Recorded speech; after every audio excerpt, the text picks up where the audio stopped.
Maharashtra पुणेर Shri Shiv Chhatrapati sports complex Balewadi रे वकिनवा मार्टियल art academy जातीय karate championship समाप्त होईछि। एही चैंपियनशिप 28 नवेम्बर रु आरंभ होई 3 दिन धरी अनुष्ठित होइथिला।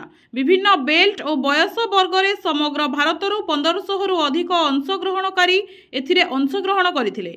ओडिशार आयुष्मान पति शक्ति प्रसाद गजेंद्र, प्रियांशु मिश्र, देवी प्रसाद गड़ाबाद एवं अभिषेक बलियार सिंह एही प्रतियोगिता रे अंशग्रहण करी 3टी स्वर्ण पदक, 4टी रौप्य पदक एवं काटा कुमाइट रे 3टी ब्रोंज पदक जीतिथिले। से नै सौम्यरंजन दास उपाध्यक्ष जापान कराटे सोसाइटी इंडिया विजयी माननकु अभिनंदन जणाइबा सह भविष्यत रे जातीय चैंपियनशिप रे अंशग्रहण करिबाकू ओडिशार अधिक खेलाळींकु परामर्श दैछंती।